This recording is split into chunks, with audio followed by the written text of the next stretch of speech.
खुदावंद के जिंदा और पाक कलाम में से सैमुएल की पहली किताब उसका 29वां बाब। और फिलिस्ती अपने सारे लश्कर को अफीक में जमा करने लगे और इसराइली उस चश्मा के नज़दीक जो यज़रियल में है खैमजन हुए।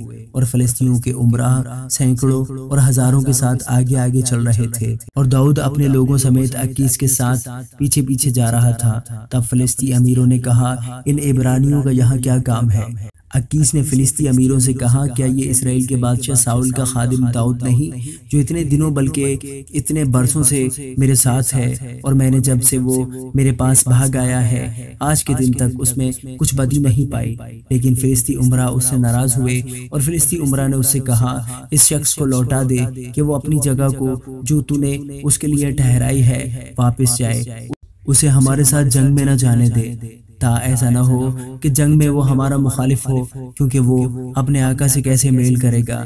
क्या इन्हीं लोगों के सरों से नहीं?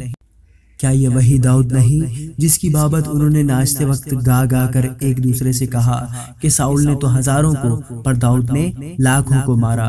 तब 21 ने दाऊद को बुलाकर उससे कहा, खुदावंद की हयात की कसम कि तू रास्तकार है और मेरी नज़र में तेरी आमदोरफ्त मेरे साथ लश्कर में अच्छी है, क्योंकि मैंने जिस दिन से तू मेरे पास आया आज के दिन तक तुझ में कुछ बदी नहीं पाई, तो भी ये उमरा तुझे नहीं चाहते।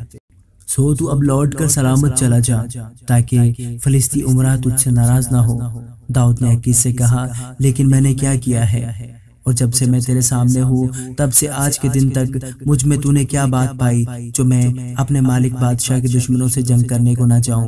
21 ने दाऊद को जवाब दिया, मैं जानता हूँ कि तू मेरी नज़र में खुदा के फरिश्ता की मानित नेक है, तो भी फिलिस्ती उमरा ने कहा है कि वो हमारे साथ जंग के लिए ना जाए। सो अब तू सुबह सवेरे अपने आका के खादिमों को लेकर जो तेरे साथ यहाँ आए हैं उठना, और जैसे ही तुम सुबह सवेरे उठो रोशनी होते होते रवाना हो जाना।